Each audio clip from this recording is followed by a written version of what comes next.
Today is the third Friday of September, and that is National POW MIA Recognition Day. Absolutely. It's the day set aside every year when Americans honor and remember prisoners of war, those who are still missing in action, and their families. Commemorations are happening across the country to make sure the service members who are unaccounted for are not and will never be forgotten. Dre Clark joins us live from New York. America's first established National POW MIA Recognition Day, Dre, is one that was recognized a while ago, and today you're there for the service.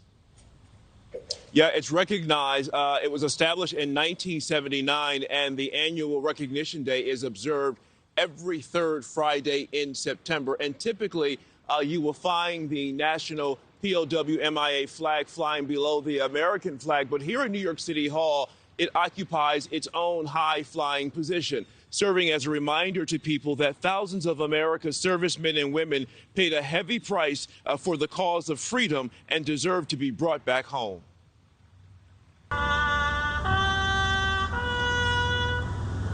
Service in the armed forces can sometimes come with a serious sacrifice, like losing your freedom in a far-off country or losing your life.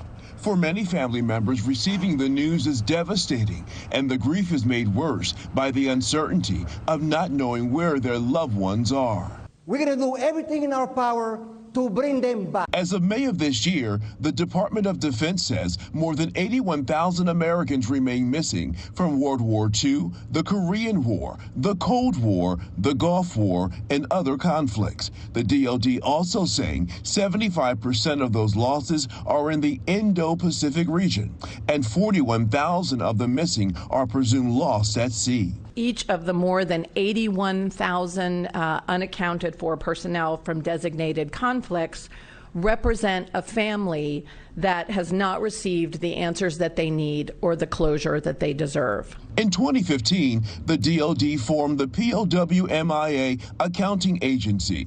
The mission is to find, recover, identify, and repatriate the remains of missing American servicemen and women. The work is complex, arduous, and often involves great risk. One of those risky operations led to the recovery of Sergeant Irvin Newman's remains from the seabed off the coast of Malta. Newman served in World War II and was participating in a bombing mission when his plane went down. Of the 10 crew members on board, he was the only one who died. His remains were identified in June using DNA.